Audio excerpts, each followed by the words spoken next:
Well, guys, I'm really honored to be here tonight, and I have to tell you that when Melissa contacted me and told me that she was interested in doing something that I equated to being fun in recovery, it's something that really got my attention. You know, I've been blessed to be able to enjoy. I think if I calculate it right, it's something like 4 days, 3 weeks, 7 months, and 3 years since the last time I had to drink or use a mind or a mood-altering chemical. And for a person like me, that's a really big deal. And Melissa and I met through an organization or through a recovery facility that's been very important to me. I went to a 30-day program at the request of some family members who showed up to tell me that they were worried about me, that things appeared to be kind of getting out of control for me. And after that 30-day program, in fact, I used to think that I had something I'd call institutional sobriety, you know, where a facility kept me clean or sober for a period of time while I was there. And you know, as I reflect back on it, that really wasn't even true either, because I had manipulated the staff there into dispensing some narcotic pain medication to me because it was prescribed. And you know, I know the truth today is that it may have been prescribed, but it was only prescribed because I had managed to manipulate a doctor to do so. And so I really didn't even have 30 days of institutional sobriety. I came home, and within a few days, I found myself drinking uncontrollably again, and I got involved with a lot of the same old behaviors that got me to that point where my family, you know, cared enough about me to take a risk and confront me, and things were spinning out of control, and I called an employee assistance program and asked them where I could get some help, and they suggested there was a couple of facilities in town, and I went through Kauai Delta's Family Recovery Center, and while I was there, I managed to stay drug and alcohol free for about 8 weeks before I had to go out and drink again. And I did manage eventually to meet the requirements for that program to go back and finish their aftercare program. And when I finished that program, it was almost 2 years later. It's a 1-year program at the time. Today it's a 5-month program. And anyway, I just really felt a little unsure of myself when it came time to leave that facility, and I wanted to find a way to stay involved, and so we started kind of an alumni organization. And what that does is it keeps me in touch with people who are starting to go through that program. And that's how Melissa and I got connected, and that's how I learned about this event. And you know, anytime I find people who are willing to put some effort into their own recovery, I want to do what I can to support it, and that's largely why I'm here. I found myself it was one of the first days of the month of November, and Suzanne, my lovely Suzanne there, was asked to share a meeting on a Saturday night, and so we went, and I don't know about you, but when your girlfriend's leading a meeting, I figure there's a pretty good chance she's going to call on you. I don't know. I'm kind of funny that way. I kind of thought maybe there was a chance I was going to talk, and while I was sitting there, as I normally do, trying to think about what I'm going to say instead of listening to what's being said, I thought about how, this being the 11th month, that it'd probably be a good idea to focus on the 11th step, and so I was trying to think about how I could talk about prayer and meditation, and sure enough, Suzanne called on me, and I got up to talk, and when I spoke, I don't remember what I said, but I do remember when I sat down feeling really disappointed at what I'd said. And I don't know if you guys can relate to that, but I'm still that very much self-centered and self-obsessed that I do things like that. And as I sat there thinking that didn't go the way I'd hoped it would, I had a little conversation with God, which today I understand that's prayer, talking to God. And when I was talking to God, I told Him that I didn't like that feeling. I didn't like the feeling of sitting down and feeling as though I did a bad job or didn't do anything to make life better. And so I made a commitment to Him that during this month I was going to focus. Every chance I got to talk, I was going to talk about prayer and meditation. And so I've been doing that, and I got to tell you, that has been a tremendous blessing to me. I've had an opportunity at most of the meetings that I've gone to think about what prayer and meditation means to me. And when I first got here, I was really confused about that whole concept. I know that prayer to me was, it was grace before a dinner, or it was the Lord's Prayer, or it was going to church. Those were the things that constituted prayer in my understanding. And I got to be honest with you, growing up, I never really felt terribly fed by those kinds of prayers or those kinds of activities. I felt like it was an obligation. I felt like it was something that I was supposed to do or else. And I never ended up feeling anything good to come out of it, but I did it because I was afraid if I didn't, what might happen. And today that's changed a great deal. The way that I've come to understand prayer is that it's just simply talking to God. And it can be anything from as simple as please God help me. And I don't know, but I'm going to guess maybe some of you can relate to that prayer because it's a common one for most of us. And the crazy thing is if you're here tonight, I suspect that prayer has been answered in one way or another. Because usually we, if our lives aren't getting better, we don't find ourselves in places like this. So prayer, as I understand it, is when I take the opportunity to talk to God, and I have some pretty fancy prayers I do as well. Some of them are in the Big Book of Alcoholics Anonymous. Some of them are in the basic text of Narcotics Anonymous. Some of them are in the Daily Reflections or the 12 and 12. That lots of literature that our 12-step programs have, and believe it or not, there's a lot of prayers in places like the Bible. Go figure. And I'm not here to sell Bibles tonight. The Bible works for me today, but I'm not one of those people that's real wound up about the particular brand of God that a person has. I just believe that it's important that we have a God, and so that's prayer, is talking to God, and meditation is when I am able to hear from God, when He talks back to me. And sometimes that's in a spoken word, Usually it's something I hear one of you guys say. Or it may be somebody just on the street, It may be somebody saying something that I just need to hear to shift my perception to get out of a bad day, It can also be, in my opinion, because, again, the confusion I had about meditation was I thought you were supposed to sit in some sort of special position, and your arms out, and I thought you had to have, maybe some incense burning and some special music playing in the background, and if you were really spiritual, then you could meditate, and that's just not the way I understand it today. I understand that, on those days when you go into a meeting and, you're just not setting quite right, there's something bugging you, and maybe you don't even know what it is, and for some reason, the crazy secretary of the meeting asks you to read the daily reflection. And when you read it, you go, wow, that was for me. Sometimes that's meditation for me. It's just God talking to me, and there's lots of different ways He does it. Sometimes God talks to me in ways I really don't want to hear Him. Sometimes it's somebody that's driving too slow in front of me. Reminding me that maybe I don't know what's best for me. And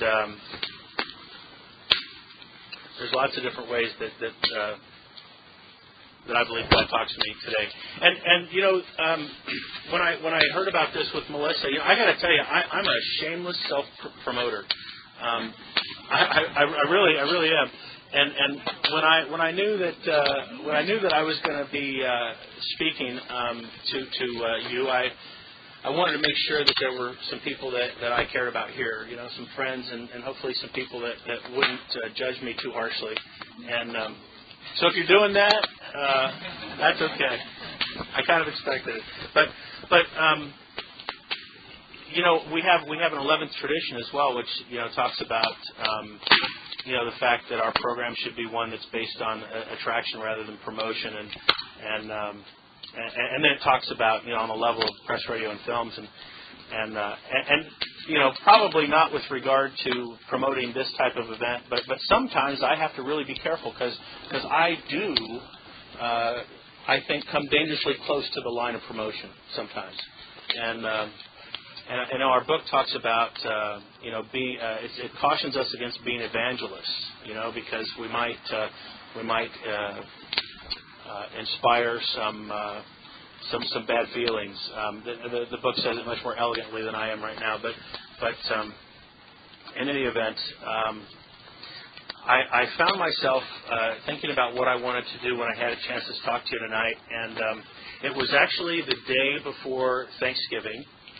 And I was in my morning meeting, the ABC group, and I was talking about hopefully prayer and meditation, if I'm not being a liar, and I said something about a gratitude list, and it occurred to me that, you know what, instead of talking about a gratitude list, why don't I do a gratitude list, you know, and one of the ways that I've found that works well for me is if I make commitments to people that I think will keep me accountable. And so I said to the group, you know, I'm going to write a gratitude list today. And so I went home and I had a very interesting day. There were a number of things that I had to be grateful for that happened that particular day. But what I found is that when I started to write that gratitude list, I began to see a real interesting correlation between the concept of prayer and meditation and gratitude. And so what I wanted to do tonight is share with you some of the things from my gratitude list and explain a little bit more about what I mean. So I want to promise you I'm not going to read to you. This is not going to get monotonous, but I do need kind of a roadmap to keep my conversation in line here. So, okay. So the first thing that I wrote that I was grateful for was that today I know the meaning of the word joy. You know, and what that means to me today is joy is that warm feeling I get inside when I do what I know I should have done in the first place. You know. Whether it be, you know, doing something for my grandmother, or whether it be taking time away from my own personal schedule to do some step work with sponsees, or whether it be serving meals to people who you know, depend on social programs to get fed. There's lots of different things today that I get to do. That I get a great feeling of satisfaction from, and knowing what the word joy means really has made a difference in my life. I want to tell you that I enjoy a fellowship of friends. Many of you, in fact, I'd like to say all of you. Some of you I just met, but I'd like to call you all friends. These are friends that I can be real with, that I can rely upon for accountability, understanding, guidance, and support. You know, and aren't those things that we all wish, you know, we could get from our friends, especially when, you know, when I start questioning myself and wondering whether I'm really on the right path, or whether I'm promoting or attracting, you know. You know, it really helps to have people who people who are kind, who will be nice and tell me the truth when I need to be told the truth, you know. Because I haven't always been kind. You know, sometimes I'll tell you the truth, and I'll tell you the truth the way I want you to hear it, because I think I know best. And I'm grateful for friends who don't always have to be brutally honest with me.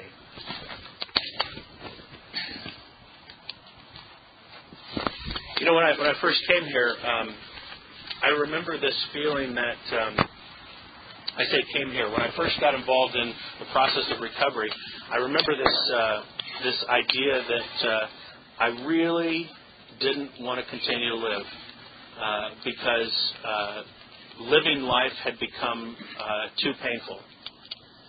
It just wasn't fun anymore. And the crazy thing is that if you found yourself there and you're here like I am, you probably found the other side of that very difficult situation. That is that I wasn't willing to do anything about it. And I hear people today talk about finding temporary solutions, permanent solutions, to temporary problems. And I thank God today that I didn't have, call it courage, call it stupidity, whatever you call it. I'm just glad that I didn't have whatever it takes to end my life when that's really what I thought I wanted to do. And so I say here that I'm grateful for the fact that I'm learning how to live a life that I want to live, that I have a sense of purpose and I no longer fear death. Darren has a funny way, the guy that many of you know, has a funny way of saying this. He says, last time he checked, the mortality rate for humans is still hovering right about 100%. So, we're all going to die. I can tell you that there are some times when I'm not so spiritual, when the thought of dying does scare me. But I'll tell you that for the most part, I try to stay focused on what am I doing now. Because I have now. I don't know if I'm going to have tomorrow. I can't do anything about yesterday, but I've got now. So what am I doing now, so that when that time does come, I don't have any regrets? And that's proven to be a very rewarding and fulfilling way to live. Okay, so I'm grateful for the freedom. I'm grateful for freedom from the bondage of thinking that my happiness depends on anyone or anything other than me. I don't know if you guys can relate to this, but and there are still times when I'm inclined to think that if this customer would just buy this deal from me, and I'd get the paycheck for it, then I'd be happy. Or if enough people show up to this campfire, then I'll be happy. And the truth of the matter is that happiness, I know today, is my responsibility, and I'm the only one who can choose if I'm going to be happy or not. So I'm grateful for the fact that I've been able to learn that. I don't always care. Hey guys, I'm talking some pretty high spiritual stuff here. You know what? This comes from a list where I had time to think about it. Let me promise you, I ain't all this. I am completely, infallibly, perfectly imperfect as a human. And then, these are all the things I'm telling you are, the things that happen on a good day at a good hour. And not that I'm some kind of giant here, but I believe today that God loves me, that He truly wants me to be happy, joyous, and free, and that I'm one among many. That for the longest time, I had this insane belief that I was a child of God, but you weren't. Or that while you may have the same origin as I do, my interests are superior to yours. And, again, I don't know if you can relate to that way of thinking, but today when I'm on my best behavior, I like to rely on the fact that I'm just one among many of God's kids, and that God really does want me to be happy and joyous and free. Here's a good one. This is one I always need help with. But I'm grateful for boundaries that I've learned to have that allow me to have relationships with others.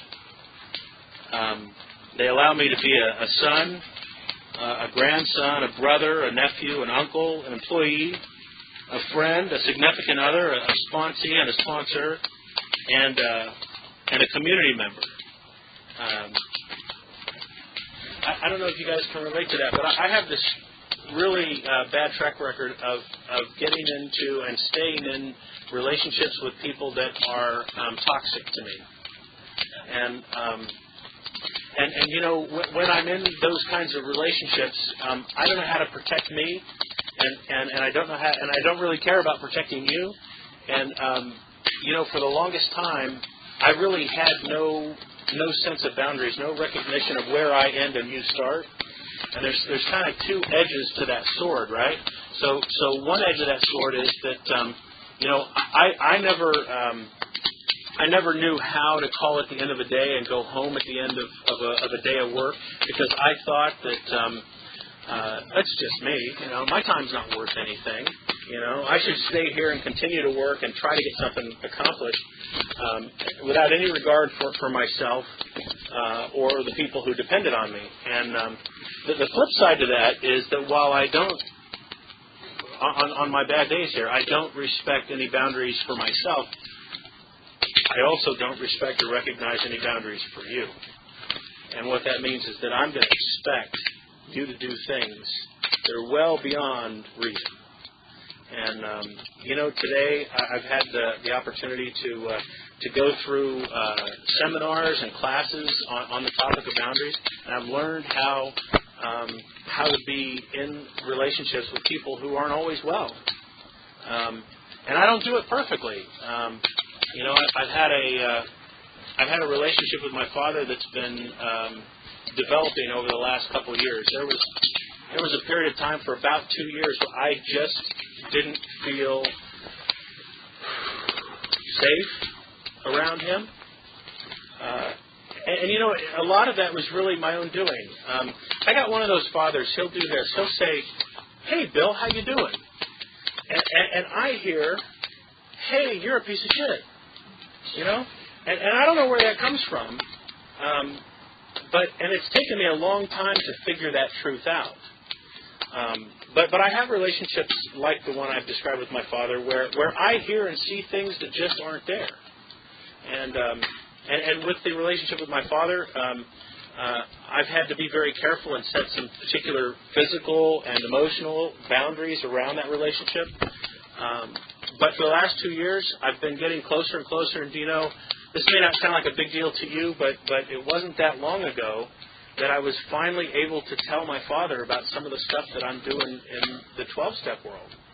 You know, talking to him. I mean, I'm really excited about some of the things that I've been able to be part of. You know, we have a new speaker meeting here in Visalia every Wednesday night, and man, I got to tell you, I've been really excited about starting it, and people have been showing up, and it's just I get really filled up with that stuff. And for the first time a couple of months ago, I was able to kind of talk to him about that. And, you know, before recovery is such a big part of my life that if you have a relationship with someone, you know, like a parent, and you don't talk about that big part of your life, I don't know about you, but I've really, run out of stuff to say. It's all very superficial. And that's starting to change. And it's all because I've learned how to identify and put in place some boundaries. And I got to tell you, I am not perfect at those boundaries. I mean, there have been several times, even in the last 2 years with my father, that I have made the mistake of either leading or allowing the conversation to go into topics that I know I can't talk with him about. And so, you know what I try to do is when I make those mistakes, I try to learn from them. And so boundaries have been a big part of helping me, and I'm very grateful for the opportunity to learn how to have boundaries. I'm grateful for a relationship. Relationship's a big word to me. Another word that's very common in our fellowship is conscious contact. And to me, I think they're more or less the same thing. There may be some, there may be some things that are slightly different about them, but I believe they're closely the same. But having a relationship through prayer and meditation, that's talking and listening, with the God of my very limited understanding.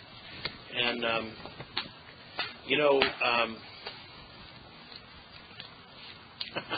I heard this guy say one time. He said, if I could understand God, even a portion of God, y'all would be screwed.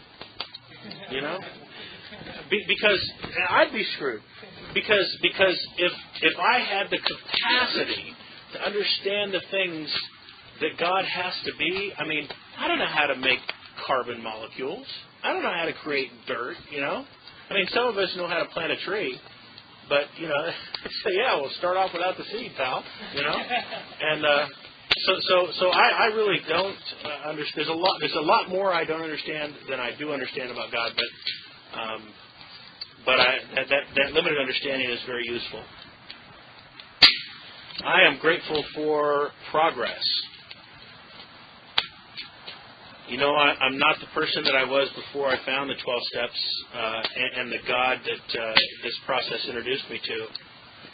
And as long as I participate in the recovery process, I believe I'll continue getting closer to being the man that I'm meant to be. And, sometimes I hear people say, especially when you're new in recovery, that you should write down a list of the things that you think are going to be in your life a year from today. And the punchline to that, of course, is that most people who have done that and who've been around long enough to have seen others do it, they know what's going to happen. Your life is going to be so much richer than you could possibly imagine when you first get here, even a year later. And, it's funny, I did write that list of what I thought my life was going to be. And, a couple of the things that I thought were going to be a part of my life, only now do I realize what a blessing it is that I didn't succeed in those things, Like some relationships. Like I was in some pretty sick relationships, and I thought, gee, a year from now, maybe, I'll be married to that person. Woo! Thank God that didn't happen. I mean, for either one of us. Really. I mean, I'm not putting her down. I was not married material. But anyway, this is one that came from last week, and it's kind of funny. It does have a bigger, I think, philosophical point, but last week I found myself being grateful for the credit fraud services that work with the credit card that I have. So I say I'm grateful for the credit fraud services that have protected me from unkind people. And then I say, and a God that works anonymously through coincidence that keeps my best thinking from harming others. So, this concept has so many different applications. But the one that I'll share with you about what happened last week was I got a call from my credit card company, and they said, hey, we're kind of curious. It's kind of unusual for you to spend $1,500 on Wii equipment, and so we thought maybe this wasn't your order, and sure enough, turns out it wasn't, And so while they're telling me about this claim, this purchase that they attempted to make, I start playing Johnny Investigator. And I call the company who had received the order with my credit card, and I asked them for the name and the phone number and the address and all this stuff of the person who placed the order. Okay? Now, they gave me all that information, and it was someone named Sharon. My last name is Hatzman. Sharon Hatzman in Lexington, Kentucky. Well, I don't know, about 4 or 5 weeks ago, I gave my credit card information to an administrative assistant in the city of Lexington to pay for a lunch for a group of people that I was doing some training for. And her name was Cheryl. I don't know about you guys, but when I start going Cheryl, Sharon, boy, those sound familiar. And I go, Lexington, okay, you know what? I know who did this. And so I'm thinking about this, and I'm thinking, maybe I should call this admin assistant's boss. Maybe I should call this admin assistant's boss and just let her know about this thing, because I've already determined I know exactly who it is that did this. I thought about it for a couple of hours, and my best thinking got the best of me, and I ended up calling that person. Now, thank God, who works anonymously through coincidence, she didn't answer her phone. So I didn't leave a message.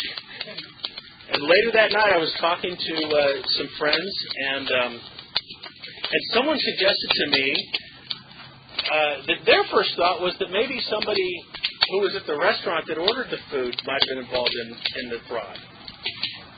And all of a sudden, my investigative skills didn't seem to be so well polished, There's probably a really good chance that I don't know exactly who did it or how they did it. And had I gotten a hold of that person, I might have cost this girl her job. Because I think I know best. So, again, there's lots of different applications of things like that. But that was just the one that happened last week. And, I'm just really grateful that sometimes the things that I think I'm supposed to do, that I do, and they don't work out, I'm really grateful that they don't work out. I'm exceptionally grateful for opportunities to be of service to others. And let me tell you, the list that I have here is going to make me sound like some kind of patron saint or something. Guys, I'm so far from that you can't even imagine. But you know what? If you want to be involved in service, here are some of the ways you can do it. You can get involved in H&I, taking meetings to people who can't get out to meetings. You can be of service at meetings, secretary positions, treasurers. Here's one I really like. I just self-appoint myself as greeter to the group. I've never been appointed that officially. I just just stand by the door and shake hands. And the amazing thing is, I've met so many people doing that, and I just get filled up. I have fun with that. There were a couple of stints I had of unemployment, and I went down to the Alano Club and worked at the Alano Club behind the counter for 8 months at one stint, and a couple of months at a couple other stints. I go down to the rescue mission pretty regularly and help them with meals and go to chapel with some of the guys. And I get involved at church. For a couple of years, I was running the computer system at our church. And I met a lot of people that way too, I have a really active Bible study group that I'm part of that I just kind of fell into, I thought, maybe I'll just try this Bible study thing. I'd never done it before, and frankly, I thought people that did Bible studies were weird. And what I found is, a lot like what we have here, there's a great opportunity for people to be vulnerable, to be accountable to each other. They're trying to do the right things in their life. That's what I've found in a Bible study. There are organizations like Compassion International that help sponsor kids that grow up a lot different than we do. I don't know about you, but sometimes it's really hard for me to really believe that kids grow up next to garbage dumps. And they get their food and their toys and stuff from the stuff that people throw away. And I have a hard time believing people really do that. I hear the stories, but I just have a hard time believing that's real. And I got to tell you, I got these cards with pictures of these kids in the mail. Okay, on Wednesday. Remember the day I told you I put my gratitude list together? That was what I got in the mail that day, was this picture of these kids. And so Thursday, when I went in to talk and share a little bit of my gratitude list, I read the back of this picture where it talked about this kid who lives next to a garbage dump and depends on that for food and clothing and toys. And it talked about how for this kid, food and medical care is a luxury that they oftentimes don't get. And I don't know, maybe some of you have been in those situations, but I don't remember ever needing to go to the doctor and not going to the doctor. I don't ever remember needing to have something to eat and not having something to eat. And at the end of that meeting, there was a guy that came up to me, and he said he thanked me for talking about that because, that was his experience. He grew up next to a dump. Now, he lived somewhere else. I don't know where he was from, but he lives here now. So, again, is that just a coincidence? It's just a coincidence. I love God and His coincidences. Oh, and the thing I wanted to say about all of these service opportunities is what I've found is that these give me an opportunity to get outside of myself and to receive the blessings of giving. And I don't know if you guys have had this opportunity yet, but, for the longest time, because I grew up going to church, and there's this whole thing about tithing, and the Bible says something about you're supposed to give 10% of your income to the church, and, I'm just not there. I mean, as spiritual as I may be acting like I am today, I am not there. I do manage to give the church some of my money, and I do some other charitable things with my money, but I'm not there yet. And but I will tell you that the things that I do give, I don't give out of guilt anymore. Because I used to give out of guilt. I used to give because I thought I had to. And I've found that when I give, not because I think I have to, but because it's something that I feel I want to, I feel this blessing of being able to give. And if you haven't experienced that, I just hope that you'll try it. And it's an amazing. Remember, I talked about joy. It's a great feeling to be able to do those things. And again, not because somebody tells you to do it, or because you're afraid if you don't do it, something will happen, but because you do it because you want to do it.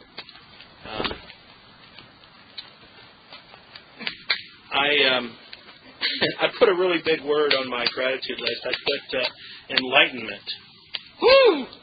As if I were enlightened. But I went on to say, I'm grateful for enlightenment, the understanding and acceptance that God's will truly is the greatest good for me, and not what I think is the greatest good for me. And,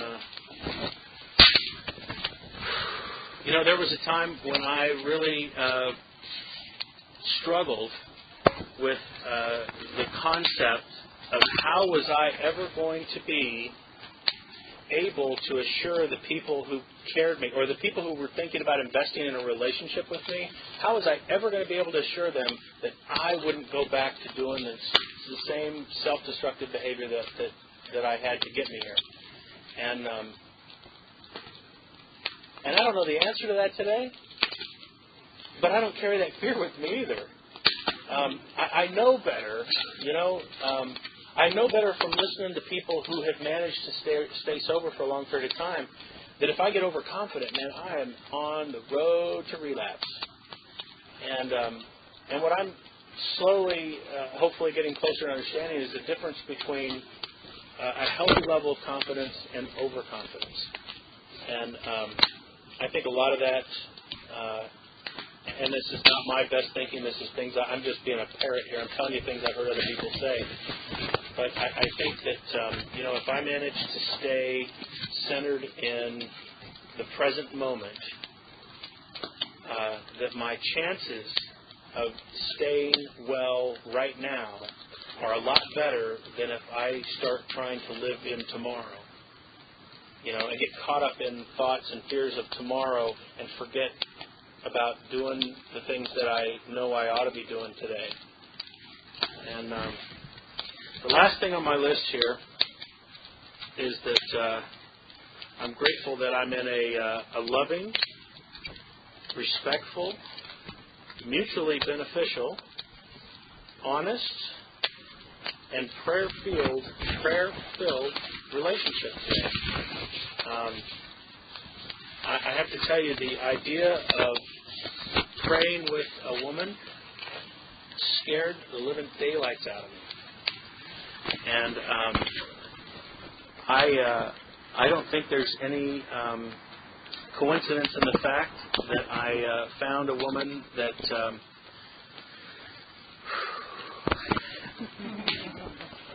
completes me.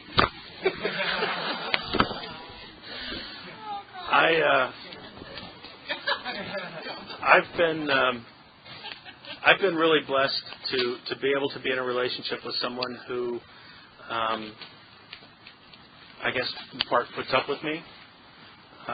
in part humors me, absolutely, without any question, supports me, and there's no way I can explain to you the power of being able to pray with someone that you love.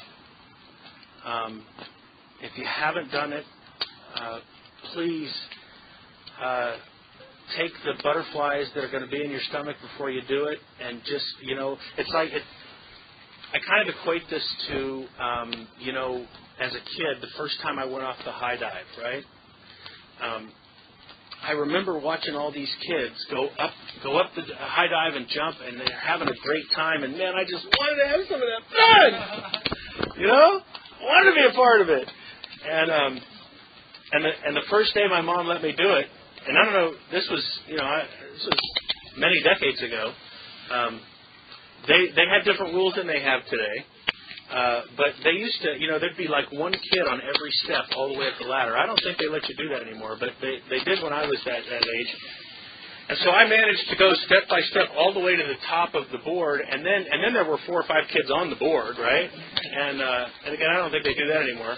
But by the time it got to be my turn and I'm standing at the end of the board, I realized how high that was. And I was overcome with fear. And I'm looking over that board, and of course you know what's going on behind me. The kids behind me are going, jump already, come on, we want to go. And I was scared. And do you know what I did? I walked past those 5 kids on the board, and I stepped through the ladders, through every single kid on the step. I got off of that board, and I probably even cried, But I was afraid, and I didn't do it. And you know what I did when I got home, right? I told my mom, I'm going to do it tomorrow, And I don't know if it was the next day or the next week. I don't know when, but at some point I got back up on that board. And again, I walked to the end. And I looked over, and you know what? That same fear got me. And I said, I'm not doing this. And I turned around, and there was a kid that was really big behind me. And he had the willpower for me. Do you know that I went off that board, and I came up out of the water with this giant smile on my face, and I was full of glee, and I said, I can't wait to do that again, And there's so many fears that I've walked through since then, where I have felt that overwhelming joy of, man, I'm glad I did it. And I've shared a few of those with you tonight, and I'm going to share something else with you tonight that's really special to me, and I hope this won't be it's not going to be in bad taste. I need to speak with this lady briefly, because it has come to time that I need to ask you if you will do me the pleasure of being my wife.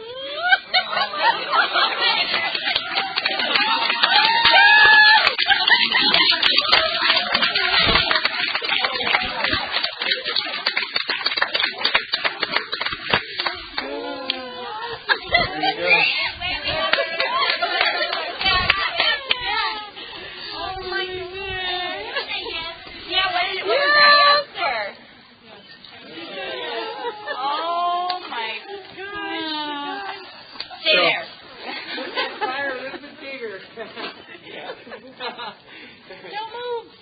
It's like low light or whatever. I'm going to have to get you later.